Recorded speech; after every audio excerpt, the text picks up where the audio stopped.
This video I shot during spring cleaning. It's just me alone, crying into my phone. And I know how that looks. Showing yourself crying on camera is basically just a vapid shorthand for fishing for attention, but that's not why I took that video. I wasn't thinking about social media. I was just thinking about my kids, my daughters 30 years from now. Just wanting proof that this day happened and that I felt this way. Come on. Look at these just great visuals. The old me couldn't have made that video. I was being seen felt dangerous. Like stepping into that spotlight and just was expecting somebody to tell me that I just didn't belong there. Like, I spent a long time believing that they'd just be right. But that day I hit record anyway. And I'm sitting there watching rainbows come off a leaf in my living room and realizing in a way that I never had before that this is amazing. Like, how have I not seen this before? I woke up on a Tuesday, just 2 months ago, and I was just different. I was trying to tell my friends and family how different I felt, but I just couldn't put my finger on it. You could have told me that I had been in a coma for 37 years and just woke up in this life, and I would have believed you, because it just was so wildly different from what I feel like I was the day before. It's kind of like when you get a new pair of glasses and the curvature of your vision just goes kind of like fisheye until you get used to it. Everything was different. Strawberries tasted sweeter. My dog's fur was fluffier. I remember hugging my sister, and the hug felt more important. I just started thinking differently about my relationship with myself and my past. These days, I sit at a desk through the nicest parts of the day, working on other people's stuff, doing design by committee of some sort, trying to conform to some ideal of perfection while also never being able to actually achieve it. I realized something that Tuesday that's just made it more and more clear to me the more I consider it. I've been really jealous of that gallery artist I aspired to be when I went off to art school. I could be someone who just makes the work that they want to make, and if you don't like it, that's fine. It's still my work. It's my story told my way. Flaws and imperfections are all included. We want that. We want to tell our own story with the work that we make. And this channel is how we're starting. I went to school for fine art. 2 whole degrees, an extra 7 years of school, and then working at that school for a couple of years afterwards. I love making art, and I love teaching people how to make things. Whether it's a bread recipe, bookbinding techniques, drawing a new board game, really doesn't matter. If I can show somebody something new, I'm in. But somewhere along the way, I just ended up behind this desk. And I realized I just stopped feeling creative. Stopped feeling like that younger, more hopeful version of myself. And I didn't recognize who I had become. It's not like I was actually in a coma and didn't remember anything, though. I was still teaching my daughters how to draw and make things. And I'm just sitting here at my desk, getting older and waiting for the next 30 years to see if that American dream is going to pan out like everyone said it would. Those creative juices in my other areas of my life just weren't flowing in me the way they used to. And I know exactly when I allowed them to start drying up. But to tell that story, I want to introduce someone. See this plant? This is Jasmine, sassy lady. I got her about 3 months after my divorce from Home Depot. It was like $20. She's been with me ever since. She's now the progenitor to a lot of other plants like Cyrus Tiddlywinks the Salubrious, Lavender Buzzkill, Jellybean Scuttlebutt, and a few others that I've given out to friends and family. Not all of them made it.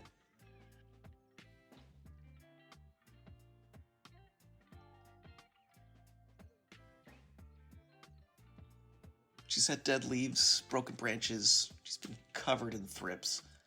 I've definitely forgotten to water her on occasion. But she keeps growing. She's still the centerpiece of my very busy apartment window. And she's my most successful plant.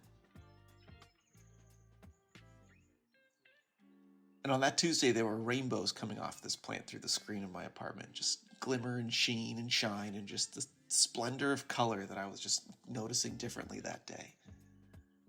I was so excited about them that I just sat there and wept and made this video for my girls. Just, this is the world I get to live in. I just felt so honored. And Jasmine's not a prize plant. She's a Home Depot mess. And she's not going to win any Monstera awards, but she's my plant, and I'm proud of her because of how unique she is. I think I want to be more like Jasmine. Not perfect, not optimized, just growing, just me. And here's exactly where I allowed myself to believe that wasn't an option. My grandfather was an artist, phenomenal painter and illustrator, and growing up I thought he was the goalpost for what an artist was supposed to be, and I wanted to be just as good as him. And one day when he was visiting, I was like 6, and he handed me this piece of paper, and it was a landscape that he'd drawn, just for me. And I was so excited, so grateful. Like this little art gremlin, I took the paper to my room and I just poured over it. And then I went and I drew a dragon on top, right on his own artwork. I just wanted to make it mine. I wanted to add something to that story. I wanted to be a part of it. And I remember going out there and showing him, being really proud of the work that I had done, and he was really upset with me. He told me in no uncertain terms that I had ruined it. I was devastated. I took that so personally, and somewhere in my little kid brain, I locked in this belief that my artwork was just never going to be good enough, that I ruined everything that I touched. So I folded that part of the paper to the back and stored it away in some closet, and I've lost track of that drawing now, but man, I held on to that truth for decades. I'm almost 40 now. And the grandfather story wasn't the only thing. Growing up, I was bullied just like anybody else is to a certain degree, but it felt like it was a lot. I was never really sure why. Maybe it was something people could see, maybe it was something they couldn't, but what I took away from that was this. I was undeserving of happiness. That I, as a person, was worth mocking. And when my grandfather confirmed it, without knowing that he did, something just cemented. Until April 28th, 2026, when I woke up and saw this light coming through my window.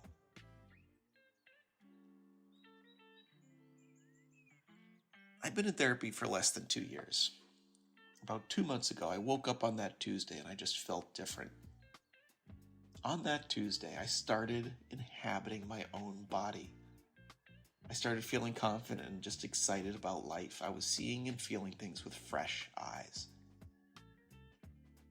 And somewhere in that subsequent stretch of moments and trying to figure out exactly what was going on with me, I realized I can just let that go. That thing my grandfather said, that story that I've been telling myself for 30 years about ruining everything I touch.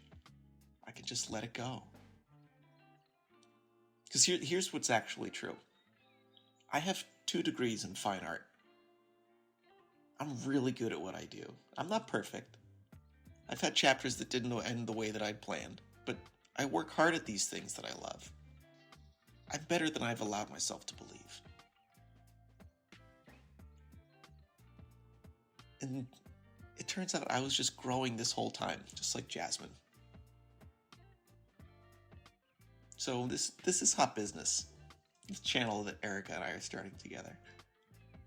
Our dream is to build a real craft practice, both for us. And we both want unique things out of it.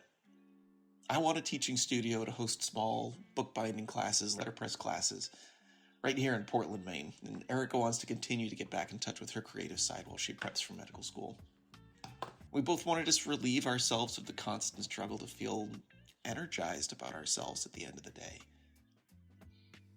We want to make notebooks and goofy cat toys and handmade paper things and trinkets, stuff you actually would want to touch. And we want to teach people how to do it.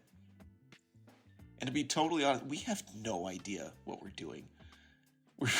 We're building this airplane as we're flying it, and we just hit 10 subscribers, and I know every single person on that list. They're all friends and family. but we're both learning about what makes a good channel and good content. But this channel isn't just for fun, it's a proof of concept. Can we make things that people actually want? Does this hot business have legs? We really don't know yet. We're just enjoying the process, and honestly, we love the company. Along the way, you're going to see a lot. Bookbinding, printmaking, paperclip and Cricut projects, beaded dragonflies, cat toys, upcycled furniture, craft fair prep, artsy time lapses, and maybe a gallery show someday. We've got some big ideas, and we're still just growing into them. I'm doing all of this with Erika, which honestly, that part still gets to me. Because she's the exact same way. She just shows up as herself, flaws and wins and everything in between, and she's just great. Exactly as she is. She doesn't need to change a thing. And I'm Erika. I have no idea what the hell I'm doing, but I do know that I am starting to live my life on my own terms for the first time in the 30 plus years that I've been around. And it's scary, it's thrilling, it's exciting and delightful, but I'm a work in progress. This life is a work in progress. And I wouldn't have it any other way right now. As I'm sitting here, I have my 2 cats with me, Shadow and Luna, who you guys will definitely be getting to see more of, I promise. But Shadow is just laying here on his back, belly exposed to the world, arms outstretched like a starfish. Not a care in the world. He is so content, purring up a storm here. And that's how I'm trying to live my life right now. I want to be belly out, exposed to the world. Hey, here I am. I love this. I love the life I'm living, and I don't care if it doesn't fit into anybody else's box of how people should be living their life. About a year ago, I left a long-term relationship with a good human, but it wasn't working out anymore. I realized I was trying to conform to the ideas that others wanted for me and how others wanted me to live my life. I didn't want to get married. I didn't want to have kids and settle down, live the all-American white picket fence dream. I didn't want that. And I made that decision to go my own way.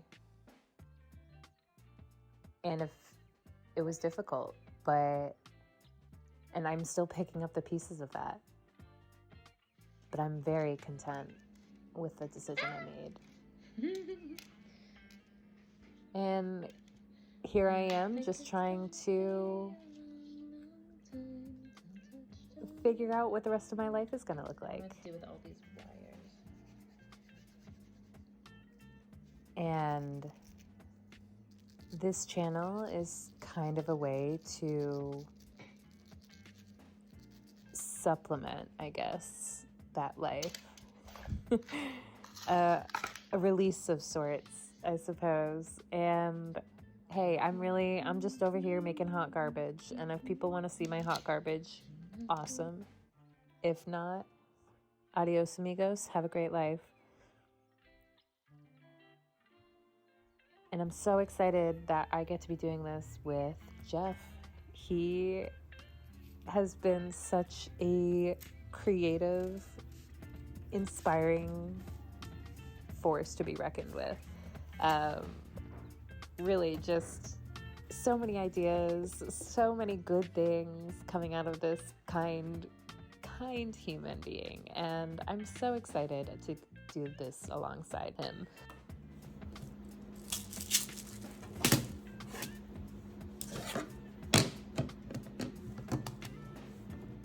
Yeah, welcome to Garbage Island. This is a real messy process of starting something from scratch, and we've got no roadmap besides an idea in this notebook and the willingness to try. So if you feel like you're starting from scratch too, or you just want to see how messy we make it, just subscribe and say hi. Not long ago would have been my worst nightmare being this visible, just this open, waiting for somebody to tell me that I just don't belong here. But I'm hitting record anyway, just like I did on that Tuesday. Because this is the world we get to live in, and it's pretty great. Even when you're a hot mess. So consider this your Tuesday.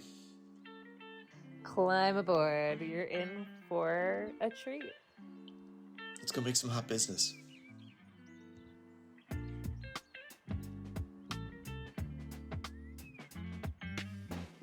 Yeah. Okay.